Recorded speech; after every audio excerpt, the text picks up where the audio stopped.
Pokemon Lore Episode 7 Legendary Pokémon.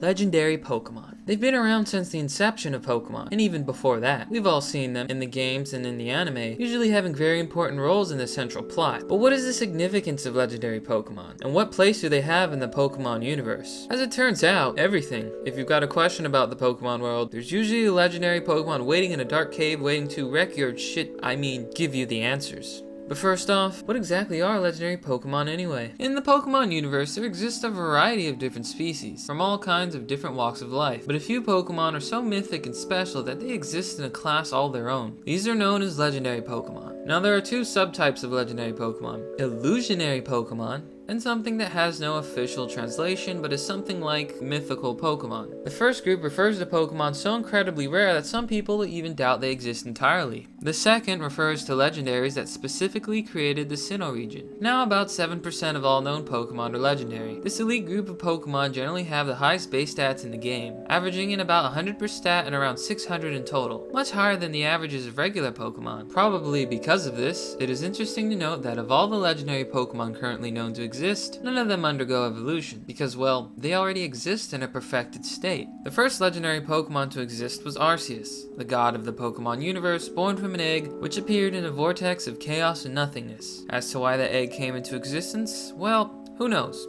Though I did cover my own idea as to why this happened in the last episode, but for now, moving on. Arceus went on to create Palkia, Dialga, and Giratina. Palkia had the power over space, Dialga had the power over time, and Giratina had power over antimatter. Giratina was soon banished by Arceus for its destructive nature. Hard to blame Giratina for that though. Antimatter literally explodes when it touches regular matter, so I'm not sure what Arceus expected. After that, the Pokemon universe was created by Palkia and Dialga, which includes galaxies and planets and everything else. And once they finished, they retreated to their own dimensions. Arceus then creates Uxie, Mesprit, and Azelef, which give knowledge, emotion, and willpower to all things in existence. The alternative Earth-like planet that we know as the Pokemon world sees the birth of 3 new legendary Pokemon. The deep sea pressure create Kyogre, deep earth and magma create Groudon, and Rayquaza is created by the minerals of the ozone layer. Kyogre creates oceans, Groudon creates lands, the two meet, end up fighting for world dominance, until the conflict is stopped by Rayquaza. This is probably around the time that the legendary Pokemon Mew came into being on land. The same Pokemon thought to be the ancestor of all Pokemon, becoming the genetic precursor to the bulk of Pokemon in the Pokemon world today. Regigigas is born somehow and uses its immense strength to move continents into the current position, for whatever reason, also creating Registeel, Regice, and Regirock in its own image. Dark Mountain comes into being and its lava forms Heatran. Arceus then creates 3 powerful orbs before going to sleep. And sometime during all this, by the time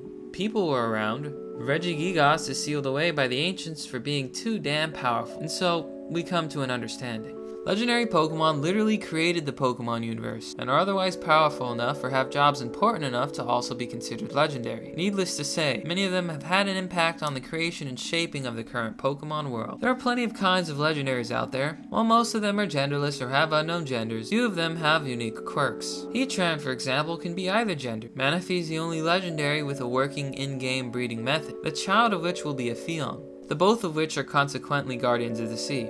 So as you can see, legendaries come in all sorts of forms, from time travelers to the creator of time itself. Many are shown as genderless, though quite a few are shown in the anime and even the games as having multiple numbers in their species, hinting of capability of reproduction, for some legendaries at least. And so the legend lives on. The ultimate conclusion that we can come to is that legendary Pokemon aren't just gimmicks, and few people realize that the entire concept of legendary Pokemon has existed ever since Satoshi Tajiri first gave his pitch for Capsule monsters. They are extremely important facets of the Pokemon franchise. In fact, the Pokemon world and Pokemon lore are built upon their very backs, and I think there's certainly something to be said about that. Well, that's it for today's episode, folks. I hope you enjoyed. Feel free to like, favorite, comment, and subscribe. And of course, if you have a request, feel free to leave it down in the comment section. This is Reaper, signing out.